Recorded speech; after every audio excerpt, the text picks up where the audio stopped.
रक्त पिशाच का श्राप।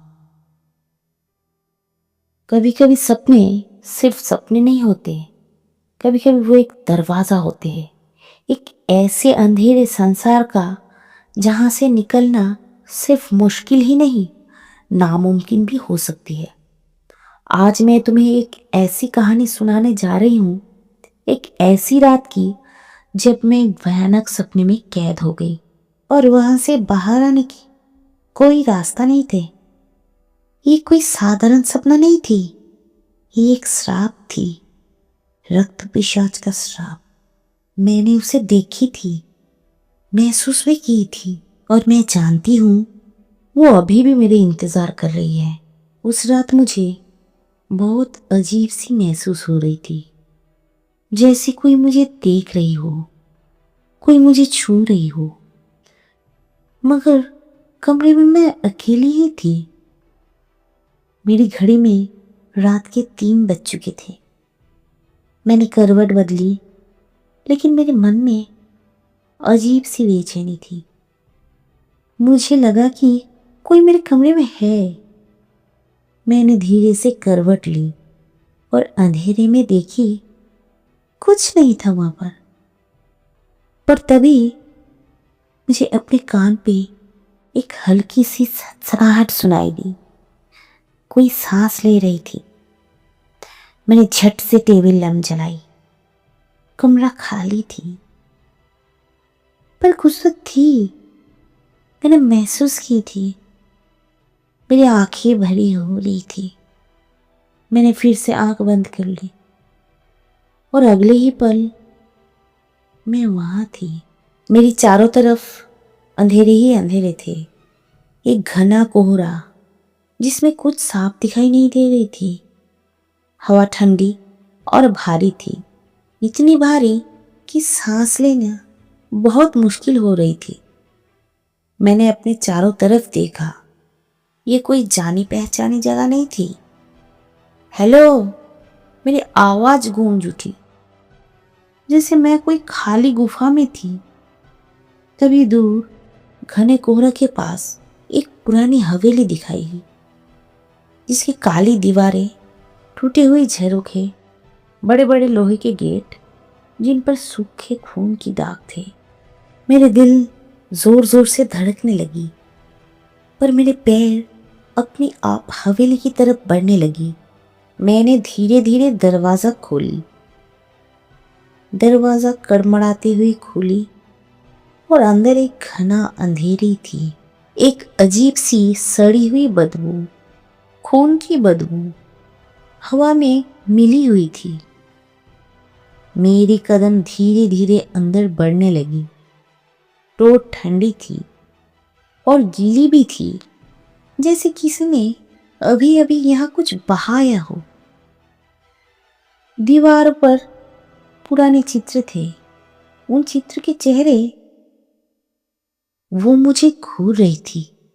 मैंने पीछे मुड़कर देखा, वहां कोई नहीं थी, पर मेरी परछाई मुझसे अलग हो रही थी। तभी एक धीरे खर्राटे जैसी आवाज आई। मेरे गले से हल्की चीख निकल आई। मैंने पलटकर देखा, एक परछाई लंबी झुकी हुई और उसके होंठों से खून टपक रही थी। कौन हो तुम? मेरी आवाज कांपने लगी थी। परछाई धीरे धीरे हिली और एक पल में वो मेरे सामने थी। बड़ी बड़ी लाल लाल आंखें, काले होंठ जिनसे खून टपक रही थी, लंबे खंजर जैसी दांत। अनामिका। उसने मेरा नाम लिया, पर मैंने अपने नाम नहीं बताई थी। कैसे वो मेरे नाम जान गई? मेरी सांसें तेज हो गई। मैंने पीछे हटने की बहुत कोशिश की, लेकिन मेरे पैर जमीन से चिपक गई थी। उसने मुझे बोला, तुम अभी यहां से जा नहीं सकती। उसकी आवाज गहरी और डरावनी थी। मुझे आभास हुई ये सिर्फ सपने नहीं थे, मैं कैद हो चुकी थी उस पिशाच के संसार में। मैंने भागने की बहुत कोशिश की, लेकिन हवेली के दरवाजे बंद हो चुकी थी। हवा में गूंजने लगे, तुम हमारे हो, तुम यहाँ से जा नहीं सकती। चारों तरफ अंधेरी घने होने लगे, हवा भारी हो गई, मेरी सांसें अटकने लगी। मैंने दरवाजे पर पीटना शुरू कर दिए, मुझे बाहर निकलना है, ये सपना है, ये सपना ही है। लेकिन ये सपने नहीं थे। तभी मुझे एक बात याद आई। मैं सुनी थी रक्त पिशाच को परास्त करने के लिए खून देना पड़ता है, पर ये मेरी खून नहीं हो सकती थी। मुझे कुछ करनी थी। मैंने पास पड़ी एक लकड़ी उठाई। मेरे सामने वो पिशाच खड़ी थी, अपनी लाल आंखों से मुझे घूरता हुआ। मैंने पूरी ताकत से वो लकड़ी उसकी छाती में खोप दी। उसकी चीख से हवेली कांप उठी। चारों तरफ अंधेरा छा गई और मैंने धीरे धीरे आंखें खोली। मैं अपने कमरे में थी, बिस्तर पर पसीने में लथपथ।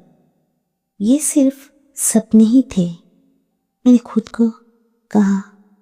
पर फिर मेरे हाथ पर एक ताजा लकड़ी का टुकड़ा लगा था और वहां खून की एक दाग थी। क्या वो एक सपने थे या सचमुच मैं वहां थी?